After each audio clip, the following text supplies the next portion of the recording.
Assalamualaikum warahmatullahi wabarakatuh. Perkenalkan, nama saya Vira Pratiwi, NIM 18087340, mata kuliah pembentukan kondisi fisik.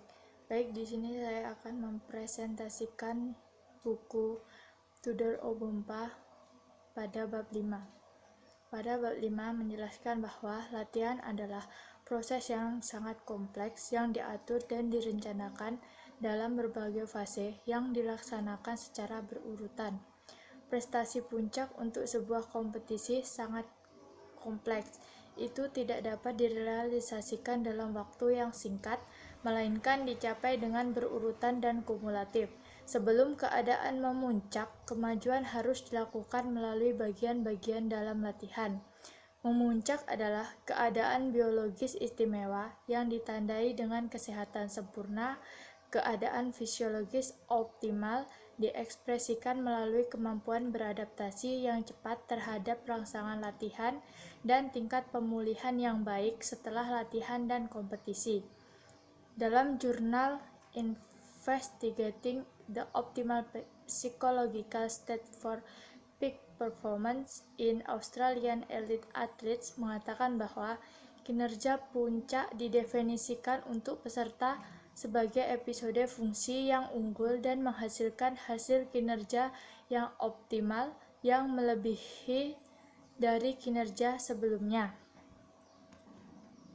Faktor-faktor yang memfasilitasi kinerja puncak yaitu potensi kerja yang tinggi dan tingkat pemulihan cepat, dekat dengan koordinasi neuromuskular, overcompensation, unloading, pemulihan, motivasi arousal dan reaksi psikologis, kapasitas kerja sel-sel nervous, jadwal persaingan, jumlah prestasi puncak per fase kompetisi.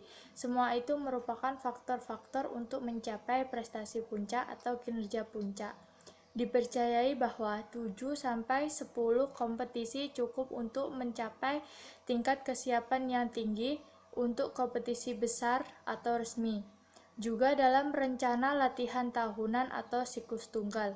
Sebagian besar atlet kelas elit membutuhkan 32-36 siklus mikro untuk mencapai kinerja puncak tiap tahun. Demikian pula dengan asumsi bahwa seorang atlet terlibat dalam program pelajaran latihan harian, disarankan agar memuncak dapat dicapai setelah bertahan 65-80% dari total hari latihan menurut Gibu tahun 1978. Karena itu, memuncak mungkin tidak dapat dicapai secara cepat atau sangat cepat, tetapi lebih karena upaya yang keras dan berkepanjangan. Berdasarkan klaim di atas, rata-rata seorang atlet mungkin memerlukan sekitar 200 hari latihan sebelum mencapai kapasitas fisik dan psikologis yang memadai untuk memuncak. Untuk mencapai prestasi tinggi setiap tahun, tingkat latihan harus ditingkatkan juga. Dapat diwujudkan dengan meningkatkan aspek fisik latihan dari tahun ke tahun. Pelatih juga harus dalam kondisi yang baik, perilaku, optimis, percaya diri, antusiasme, dorongan, dan keceriaan. Pelatih juga merupakan persyaratan penting bagi puncak atlet, terutama ketika berhubungan di antara mereka sangat baik. Seorang pelatih harus seimbang secara psikologis dan tenang, menyembunyikan emosinya sebelum kompetisi. Perilaku yang terkontrol dengan baik memiliki dampak luar biasa bagi atlet. Demikian pula, pelatih harus berusaha untuk menetralisir semua stres, teman sebaya, keluarga, pekerjaan, konflik dalam kelompok, yang dapat mempengaruhi kinerja atlet. Faktor-faktor yang mungkin dapat mempengaruhi puncak merupakan tanggung jawab seorang pelatih. Kemudian kelelahan. Kelelahan adalah konsekuensi dari pekerjaan fisik yang akibatnya mengurangi kapasitas sistem otot dan metabolisme saraf untuk melanjutkan aktivitas fisik. Hasil dari kelelahan yaitu sel saraf mengasumsikan keadaan penghambatan, melindungi dirinya dari rangsangan eksternal. Jika pelatih mengabaikan kebutuhan pergantian hari latihan dengan intensitas tinggi, rangsangan intensif baru menghasilkan kelelahan. Ketika sel saraf dalam keadaan penghambatan perlindungan, dalam keadaan ini, itu tidak merespon dengan aktivitas yang sama dengan kinerja yang jauh di bawah normal. Peningkatan kadar asam laktat dalam darah dan otot ditemukan secara negatif mempengaruhi kinerja durasi sedang maupun lebih lama, menunjukkan hubungan sebab akibat antara kelelahan otot lokal dan akumulasi laktat. Carlson tahun 1971. Dari sudut pandang sistem energi, kelelahan terjadi ketika keratin fosfat terkuras dalam otot yang bekerja, ketika glikogen otot dikonsumsi, atau ketika simpanan karbohidrat habis juga, menurut Sahlin 1986. Selama permintaan pelatihan memenuhi atau sedikit melampaui, kadang-kadang kapasitas kerja seorang atlet, peningkatan dalam berbagai faktor latihan dialami.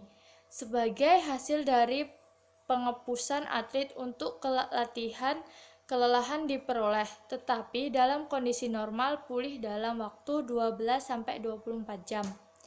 Overtraining adalah kondisi latihan patologis.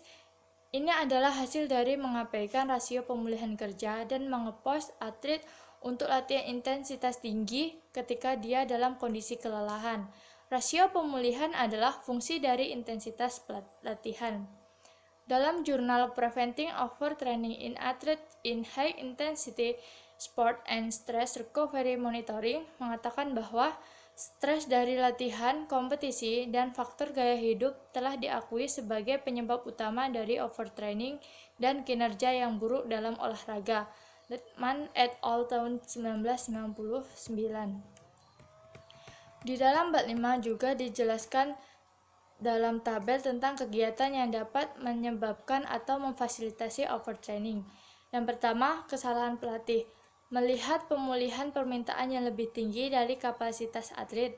Tambahan beban yang tak terduga dalam latihan setelah jeda lama, setelah atletnya sakit atau istirahat lama. Volume tinggi dengan rangsangan intensitas tinggi.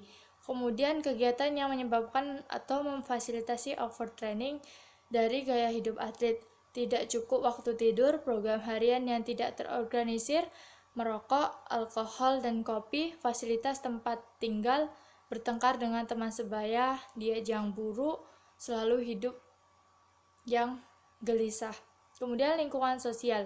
Lebih dari tanggung jawab overwhelming, frustasi karena keluarga atau teman sebaya, ketidakpuasan profesional, lebih dari kegiatan profesi, stres, pertengkaran dengan keluarga. Kemudian kesehatan, akan muncul penyakit, demam tinggi, mual, dan sakit perut. Perawatan dan pencegahan overtraining. Ketika kondisi latihan berlebihan diidentifikasi, latihan harus dikurangi atau dihentikan segera, terlepas dari penyebabnya. Jika keadaan overtraining sangat parah, selain latihan pantang total, atlet juga harus dilindungi dari stimulasi dan kegembiraan yang bersifat sosial. Dalam jurnal Overtraining in Athletes mengatakan bahwa ada beberapa faktor penting untuk mempertimbangkan dalam preventing the disorder. Koordinasi dari jumlah dan intensitas latihan dengan periode pemulihan yang cocok setelah sesi latihan sangat penting. Sebagian besar spesialis mengusulkan tindakan pencegahannya sebagai berikut. Latihan berdosis baik, cocok untuk kebugaran tingkat atlet, menghindari berlebihan atau tuntutan yang tidak pantas, kinerja yang wajar atau kompetitif, tidur dan rekreasi yang cukup, nutrisi yang tepat, kualitas dan kuantitas, menghindari stimulan, pantang tembakau dan alkohol, pengobatan dini infeksi, pemeliharaan keseimbangan mental, pencegahan konflik psikis, pemeriksaan rutin ke dokter olahraga atau seorang psikolog jika perlu. Kemudian Kemudian adalah gejala yang memfasilitasi identifikasi overtraining atau gejala yang timbul karena overtraining. Yang pertama psikologis, meningkatkan rangsangan, berkurangnya konsentrasi, kemudian tekad, kurang daya tarung dan takut akan kompetisi. Kemudian motor dan fisiknya, peningkatan ketegangan otot, kemunculan kembali kesalahan yang sudah diperbaiki, mengurangi kapasitas diferensiasi dan mengoreksi fault teknis. Kemudian pada persiapan fisiknya, penurunan tingkat kecepatan, kekuatan dan daya tahan, tingkat pemulihan yang lebih lambat, kurangnya waktu reaksi, rentan terhadap kecelakaan dan cedera. Kemudian fungsionalnya insomnia, kurang nafsu makan, gangguan pencernaan, keringat yang sangat mudah keluar, berkurangnya kapasitas vital.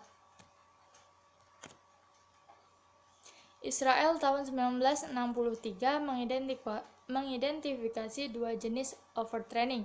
Yang pertama overtraining simpatik atau berdasarkan ovoid ditandai dengan peningkatan laju metabolisme atau proses fisik dalam kimiawi tubuh. Detak jantung yang dipercepat, berkeringat, gejala saraf, lekas marah, gelisah, dan gangguan psikis. Jenis overtraining ini sebagian besar terjadi karena akibat terlalu menekankan rangsangan intensitas tinggi dalam latihan dan kekuatan konsentrasi. Kemudian tipe yang kedua dari overtraining yaitu parasimpatetik atau edisionoid, menghasilkan peningkatan proses penghambatan dan merupakan hasil dari volume latihan yang sangat tinggi, ditandai dengan anemia progresif, tekanan darah rendah, dan gangguan pencernaan. Salah satu jenis overtraining dapat terjadi ketika beban dalam latihan tiba-tiba meningkat, ditandai dengan melampauinya kapasitas kerja dan adaptasi. Kedua jenis overtraining ini juga dapat dihalangi atau difasilitasi oleh jenis sistem saraf individu, menurut Hare tahun 1982. Mencegah keadaan overtraining terjadi dengan memastikan bahwa prinsip-prinsip latihan tentu, yaitu dengan peningkatan secara progresif beban dalam latihan dan penggantian pekerjaan yang benar dengan regresi diikuti dengan benar. Teknik yang digunakan untuk pengobatan keadaan latihan berdasarkan informasi Israel tahun 1963, Ozolin 1971, dan Bucur-Birczek tahun 1973 untuk mengatasi proses eksitasi atau overtraining simpatik, yaitu dengan cara memberi rangsangan makan melalui makanan alkali seperti susu, buah, dan sayur segar. Hindari perangsaan kopi, peningkatan jumlah vitamin B kompleks. Kemudian berenang di luar ruangan, mandi 15-20 menit pada suhu 35-30 derajat, massage, latihan ringan dan ritmik. Terapi iklimnya, ubah lingkungan jika mungkin, berganti area dari berbagai ketinggian. Kemudian untuk mengatasi proses penghambatan atau overtraining parasimpatis, yaitu dengan mendukung makanan yang mengandung asam seperti keju, daging, kue, dan telur. Kemudian mengonsumsi vitamin B kompleks dan vitamin C. Kemudian fisioterapinya mandi di air panas atau dingin alternatif, sauna pada suhu sedang, kemudian gerak intensif. Kemudian untuk terapi iklimnya, ketinggian laut dan permukaan laut, iklim bracing yang disukai. Itulah presentasi dari saya. Akhir kata saya ucapkan saya ucapkan terima kasih. Wassalamualaikum warahmatullahi wabarakatuh.